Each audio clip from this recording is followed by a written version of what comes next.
नमस्कार. जॉब माझा अपडेटवर आपल्या सर्वांचं पुन्हा एकदा स्वागत आहे विद्यार्थी मित्रांनो. तर आज आपण परभणी DCC बँक भरती विशेषमध्ये बँकिंगचे संबंधित 15 महत्त्वाचे प्रश्न उत्तर आपण इथे बघणार आहोत विद्यार्थी मित्रांनो. तर परभणी DCC बँकेची जी परीक्षा होणार आहेत, ज्यामध्ये विद्यार्थी मित्रांनो 20 GKचे जे प्रश्न येणार आहेत, त्यापैकी बघा विद्यार्थी मित्रांनो 4 ते 5 प्रश्न हे बँकिंगच्या संबंधित येणार आहेत, बँकिंग अवेअरनेसचे संबंधित.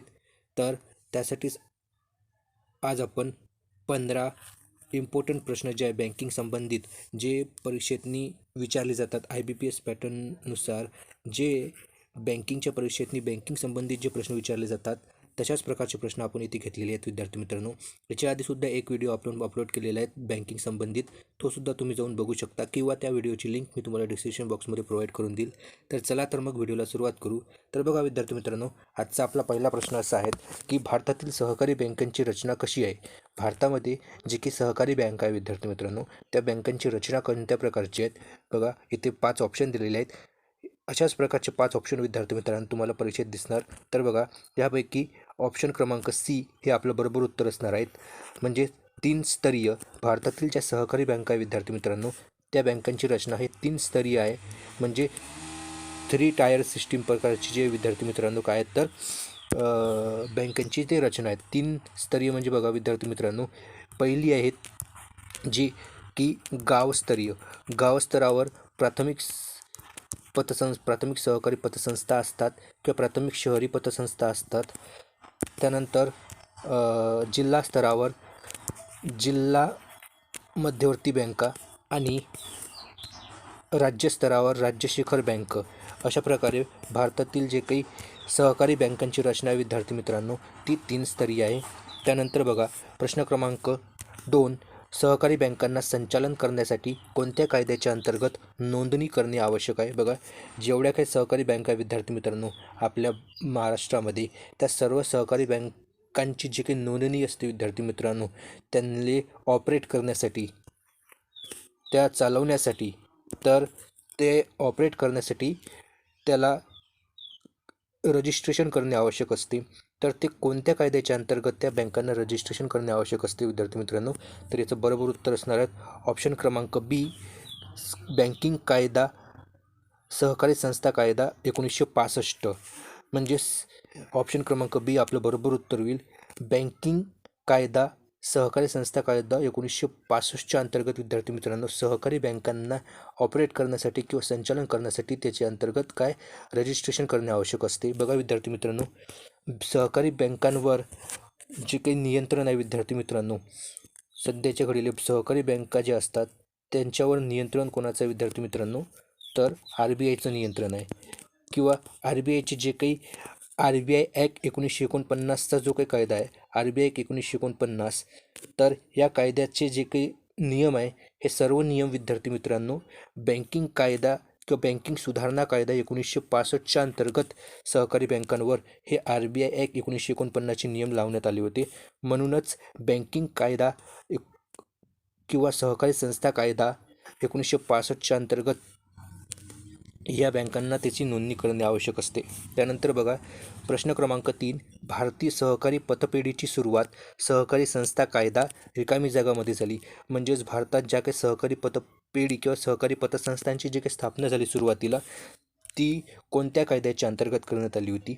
तर बघा याच्यामध्ये एकूण 5 ऑप्शन दिलेले आहेत विद्यार्थी मित्रांनो. यापैकी आपलं एकच बरोबर उत्तर असणार आहे, ते म्हणजे ऑप्शन क्रमांक B. 1904ला जो काही पहिला सहकारी संस्था कायदा पारित झाला भारताचा, त्या कायद्याच्या अंतर्गत भारतामध्ये सहकारी पतसंस्थेची स्थापना ते सुरुवात करण्यात आली त्याचीवाली. त्यानंतर बघा प्रश्न क्रमांक 4, सहकारी बँकिंगबाबत खालीलपैकी कोणते विधान हे चुकीचे आहे. बघा ज्या की सहकारी बँकिंग जे आपण जे काही सहकारी बँका बघतो, त्या सहकारी बँकिंगबाबत कोणते विधान जे आहेत ते चुकीचे आहेत. बघा विद्यार्थी मित्रांनो, यापैकी 5 ऑप्शनपैकी एक विधान याच्यामध्ये काय तर तर बघा प्रश्न क्रमांक 4, सहकारी बँकिंगबाबत खालीलपैकी कोणते विधान हे चुकीचे आहे. तर बघा ऑप्शन A आहे, सहकारी बँकांचे नियमन राज्य विधिमंडळाद्वारे देखील केली जाते. B आहे, सहकारी बँक ही तिच्या सदस्यांच्या मालकीची एक वित्तीय संस्था आहे, जे त्यांच्या बँकेचे मालक आणि ग्राहक दोन्ही असतात. ती राज्याच्या सहकारी संस्था कायद्याच्या अंतर्गत नोंदणीकृत आहे. D बँकिंग सुविधा नसलेल्या ग्रामीण लोकसंख्येच्या आर्थिक समावेशनात त्यांनी महत्त्वाची भूमिका बजावली आहे. तर बघा विद्यार्थी मित्रांनो, यापैकी एक विधान हे चुकीचं आहे सहकारी बँकिंगबाबत. तर याचं बरोबर उत्तर काय असणार आहे? तर ऑप्शन क्रमांक ए हे याचं बरोबर उत्तर असणार आहे. म्हणजेच यापैकी बी, सी आणि डी हे जे काही ऑप्शन आहे हे सहकारी बँकिंगबाबत बरोबर आहेत. तर ए जे आहे विद्यार्थी मित्रांनो, ह्याच्या बाबतीत चुकीचं आहेत. का? तर बघा, सहकारी बँकांचं नियमन हे राज्य विधिमंडळाद्वारे नाही, तर विद्यार्थी मित्रांनो ते RBIद्वारे केले जाते. हे लक्षात ठेवायचं आहे. राज्य विधिमंडळाद्वारे नाही, म्हणून हे विधान जे विद्यार्थी मित्रांनो हे चुकीचं असणार आहेत. त्यानंतर बघा प्रश्न क्रमांक 5, सहकारी बँकांचे नेतृत्व खालील व्यक्ती करते. बघा, सहकारी बँकांचं नेतृत्व म्हणजे सहकारी बँकांवर नियंत्रण हे कोण्या बँकेचं असते किंवा नेतृत्व हे जे आहे ते कोण करते? तर बघा विद्यार्थी मित्रांनो, याच्या आधीच मी तुम्हाला सांगितलेलं आहे त्याचं उत्तर काय, तर ऑप्शन क्रमांक सी हे त्याचं बरोबर उत्तर असणार आहे. म्हणजेच RBI, reserve bank of India ही जी आहेत सहकारी बँकेचं काय नेतृत्व करते. त्यानंतर बघा विद्यार्थी मित्रांनो, हे जे काही नेतृत्व आहे हे बँकिंग सहकारी संस्था बँकिंग रेग्युलेशन ॲक्ट किंवा कोऑपरेटिव्ह बँकिंग ॲक्ट 1965 जे काही याच्यामध्ये जी दुरुस्ती करण्यात आली होती, बँकिंग रेग्युलेशन ॲक्ट 1949 बघा विद्यार्थी मित्रांनो, काय तर एक दुरुस्ती करण्यात आली होती. त्याच अमेंडमेंटच्या अंतर्गत सहकारी बँकांचं नेतृत्व जे आहे ते RBI करते. त्यानंतर बघा प्रश्न क्रमांक 6, नवीन व्यावसायिक बँका स्थापित करण्यासाठी RBIला आवश्यक असलेले किमान भांडवल किती आहे सध्या? बघा विद्यार्थी मित्रांनो, सध्या जर नवीन बँक म्हणजे या वर्षात किंवा या वर्षात जर एखादी कोणती नवीन प्रायव्हेट बँक जर कोणाला व्यावसायिक बँक स्थापित करायची असेल, तर त्या बँकेला किमान भागभांडवलाची किमान आवश्यकता किती आहे? तर बघा अशा प्रकारचा हा प्रश्न आहे. बघा इथे दिला आहे सध्या म्हणून. कारण बघा विद्यार्थी मित्रांनो, सुरुवातीला व्यावसायिक बँक स्थापित करण्यासाठी जे काही किमान भांडवलाची जी गरज होती सुरुवातीला एकदम, ती 50 कोटी इतकी होती. त्यानंतर ती 100 कोटी झाली. आणि आता बघा विद्यार्थी मित्रांनो, नुकतीच 2020 साली नवीन व्यावसायिक बँका म्हणजे नवीन ज्या काही कमर्शियल बँका ज्या असतात, व्यापारी बँका ज्या असतात, त्या व्यापारी बँका स्थापित करण्यासाठी किमान भांडवलाची गरज जी आहे ती मर्यादा वाढवून 1000 कोटी इतकी करण्यात आलेली आहे. म्हणून आता सध्याच्या घडीले नवीन व्यावसायिक बँका जर स्थापित करायच्या असतील तर किमान 1000 कोटी भांडवलाची काय तर गरज असते सुरुवातीला. त्याच्यामुळे उत्तर आपलं ऑप्शन क्रमांक डी असणार आहेत. त्यानंतर बघा विद्यार्थी मित्रांनो, आणखी ज्या आपली इथे जे काही स्मॉल फायनान्स बँक असतात, तर त्या स्मॉल फायनान्स बँक ज्या स्थापित केल्या जातात त्याच्यासाठी सध्या म्हणजे आता नवीन जे काही नियमानुसार किमान भांडवलाची गरज किती आहे त्याच्यासाठी, तर त्याच्यासाठी आहे 300 कोटी रुपये. 300 कोटी स्मॉल फायनान्स बँकसाठी, हे सुद्धा तुम्ही लक्षात ठेवायचं आहेत. त्यानंतर बघा प्रश्न क्रमांक 7, ज्या दराने RBI व्यावसायिक बँकांना कर्ज देते त्याला काय म्हणतात? बघा RBI ज्या काही व्यावसायिक बँका असतात आपल्या, जसं की SBI झाली, ICICI झाली, या अशा बँकांना RBI जे काही कर्ज देते, तर हे कर्ज RBI कोणत्या दराने देते? तर बघा विद्यार्थी मित्रांनो, याचं बरोबर उत्तर काय असणार आहे? तर ऑप्शन क्रमांक बी असणार आहेत, रेपो रेट. रेपो रेटच्या अंतर्गत RBI ज्या विद्यार्थी मित्रांनो ते व्यावसायिक बँकांना काय तर कर्ज देते. तर बघा विद्यार्थी मित्रांनो, सध्या रेपो रेट किती आहे तर RBIचा, तर तो आहे 5.25% सध्याच्या घडीला.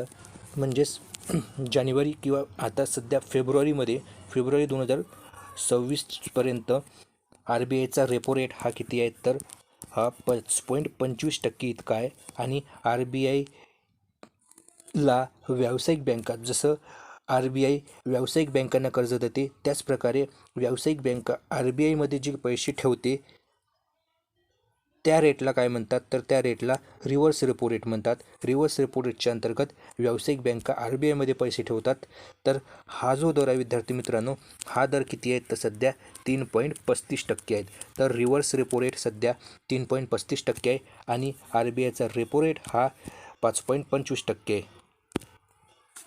त्यानंतर बघा प्रश्न क्रमांक 8, खालीलपैकी कोणते व्यावसायिक बँकेचे दुय्यम कार्य नाही? तर बघा विद्यार्थी मित्रांनो, इथे 5 ऑप्शन दिलेले आहेत. यापैकी एक जे आपलं याचं उत्तर असणार आहेत म्हणजेच दुय्यम कार्य नसणार. म्हणजे बघा विद्यार्थी मित्रांनो, आर बी आयला कोणतीही बँक असो विद्यार्थी मित्रांनो, आर बी आय असो किंवा व्यावसायिक बँक असो, त्यांच्यासाठी दोन प्रकारचे ते कार्य करते. एक म्हणजे प्राथमिक स्वरूपाचे त्यांचे कार्य असते आणि दुसरं असते दुय्यम कार्य. प्राथमिक कार्य असं कार्य असते जे कार्य त्याला करणे अनिवार्य असते आणि दुय्यम कार्य हे त्याच्या मर्जीनुसार ते करू शकतात त्यांच्या सुविधेसाठी. तर बघा विद्यार्थी मित्रांनो, यापैकी आपले इथे 4 ऑप्शन जे आहेत ते दुय्यम कार्य प्रकारचे आहेत. तर याच्यापैकी एक हे प्राथमिक प्रकारचं कार्य असेल तर ते कोणतं आहे बघा. ऑप्शन ए आहे विनिमय बिलांची सवलत देणे. ऑप्शन बी आहे मोठ्या रकमेचे पैसे काढण्याची सुविधा. ऑप्शन सी लॉकरची सुविधा. ऑप्शन डी सिक्युरिटीज खरेदी करणे आणि विक्री करणे.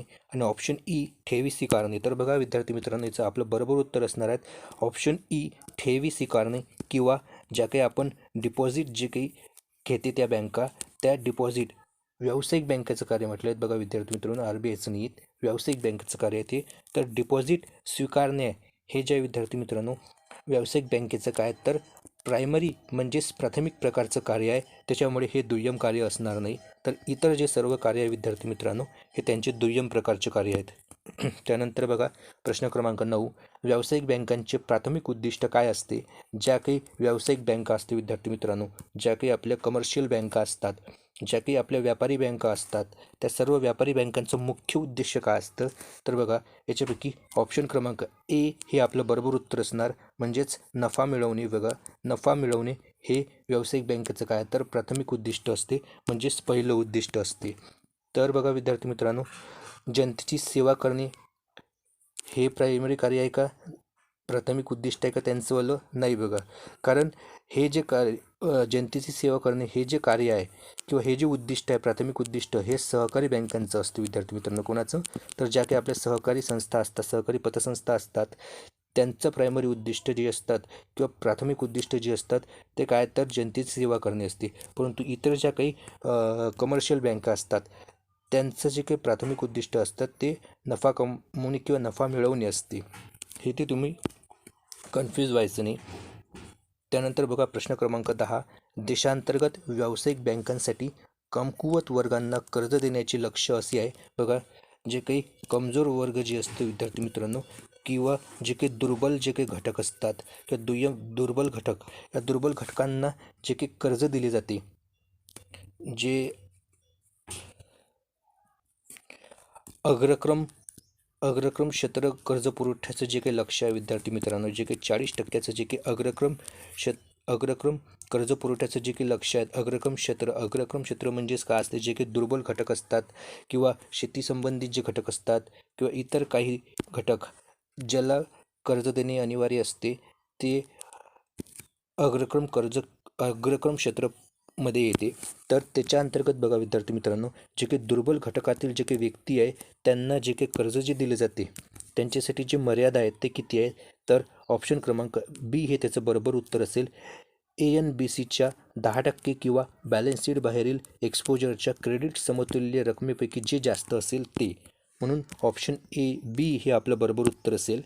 त्यानंतर बघा प्रश्न क्रमांक 11, आवर्ती ठेव खात्याचा किमान कालावधी किती असतो. बघा विद्यार्थी मित्रांनो, रिकरिंग डिपॉझिट नावाचं एक अकाउंट असते बँकेमध्ये. तर रिकरिंग डिपॉझिट जी असते, तर हे जे काही रिकरिंग अकाउंट आहेत त्या रिकरिंग अकाउंटचा जो काही टाईम पिरियड किती असतो डिपॉझिट करण्याचा, तर बघा याचं बरोबर उत्तर असणार आहे ऑप्शन क्रमांक बी, म्हणजेच 6 महिने.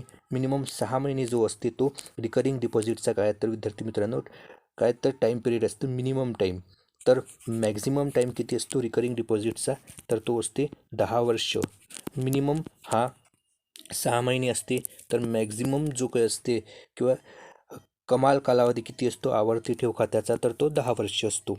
त्यानंतर बघा प्रश्न क्रमांक 12, बचत गट कोणत्या प्रकारची बँक खाती उघडू शकतो. जे काही बचत गट असते विद्यार्थी मित्रांनो, जे काही SHG नावाचे जे काही गट असतात, स्वयंसहायता समूह जे असतात, तर हे सुद्धा कोणत्या प्रकारचे खाते उघडू शकते. तर बघा यापैकी ऑप्शन क्रमांक सी हे आपलं बरोबर उत्तर असेल, बचत खातं उघडू शकते ते.